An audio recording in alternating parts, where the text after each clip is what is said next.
Somebody asked me one day, so why did you come to America? Why did you take that oath to the US Constitution? Because an amazing Marine who we lost far too early, if you know about great Marines, you'll know Colonel Nick Pratt, invited me to teach on the counterterrorism program on a very nice piece of real estate we never gave back to the Germans after World War II.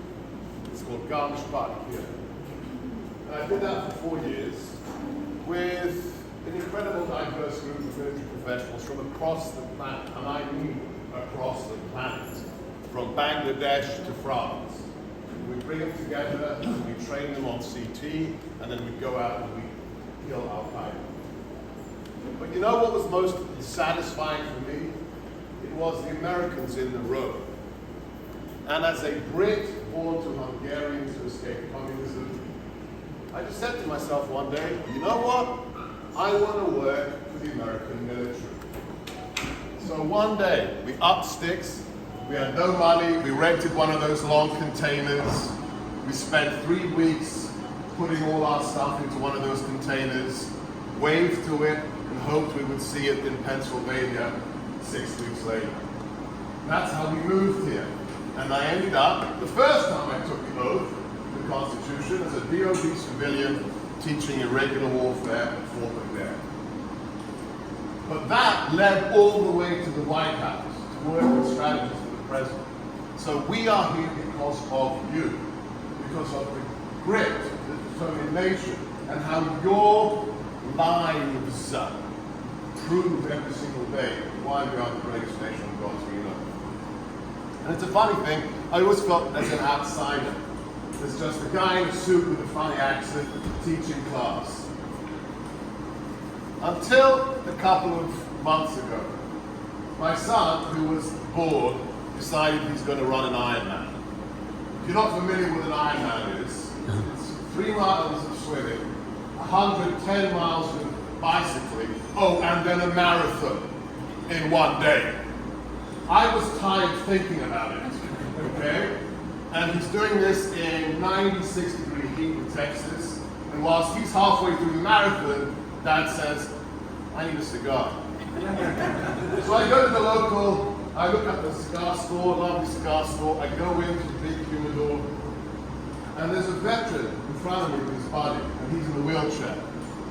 And the guy behind the cash register wants to ring me up first. And I say, hang on, he's first.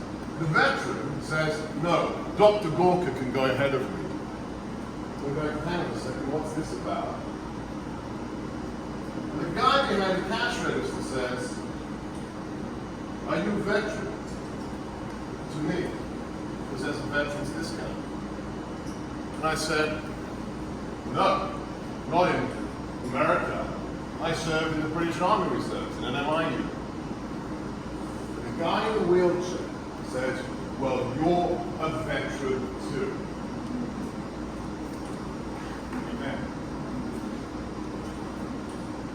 He's in a wheelchair, and he wants me to be part of his brotherhood. So the thing that gets me, having worked with the US military since 2004, is I've met members of every service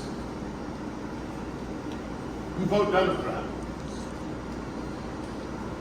First time I met in 2005, who was running the Russia program at the DIA out of Garmisch.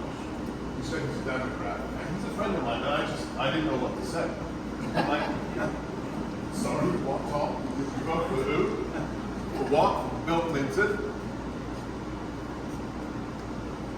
I don't get it. I've been associated with Bragg especially. I love the Marines, the closest to my heart. I spent 2.5 years teaching karate. But I've been working with Bragg in the JFK school for about a decade until I was banned on the bike. And to be associated with these people who literally become the tip of the spear. And then to hear from a retired general, whose son is a Green Beret, he's an 18 Alpha, tell me that his son just came back from the Baltic states to teach IW, not FIT, to teach irregular warfare to the Estonians, just in case Russia invades, right? Because it's highly likely.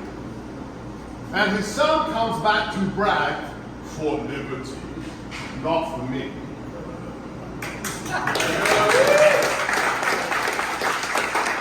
And then his son, who's teaching a tiny nation what they're going to do if the Russians come back, arrives back to brag and is put into mandatory pronoun usage lectures.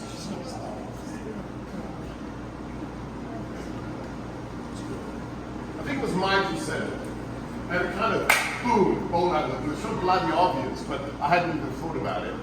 If that woman wins, she is the commander-in-chief. That's all we need. So here is my plea to you, and Katie will tell you how to do it. This is a woman who detests politics because she's sane, okay? And has gone in the last 4 years from being the person who hands out the sample ballots. No, I'm sorry, she says don't talk about me. Sit down. She has gone from handing out sample ballots at the polling station to becoming GOP chair in the biggest county in Massachusetts. So she has the plan. Listen to her. And here's the question. Can we get all veterans to vote? Can we get Democrats to understand that they must not vote for Kamala Harris as commander-in-chief? And I think the biggest message of all, I mean, you're all forced multipliers. Apologies to every other service. You are all now Alpha detachment team members, okay? You are force multipliers. You are literally the guys dropped behind enemy lines to recruit the others to win this war. That was the perfect analogy. This is what we have to do. And what Katie's going to tell you is, we are in play. Virginia is in play. And you men and women, you could be the decisive factor in winning this war. God bless.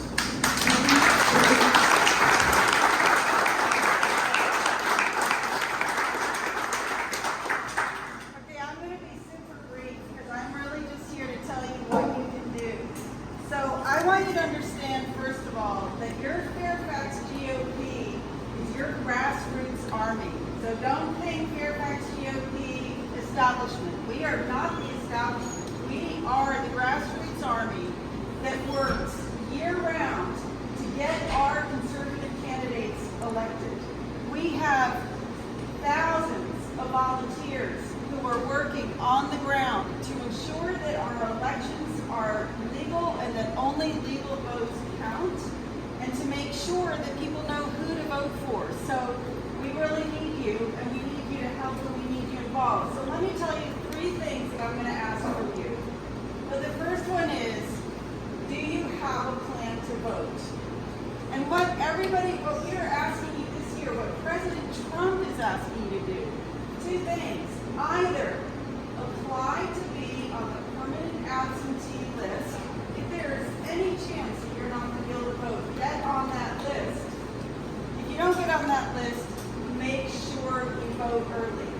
We all hate it, we're opposed to it, but we can't change it if we don't get into office. Okay?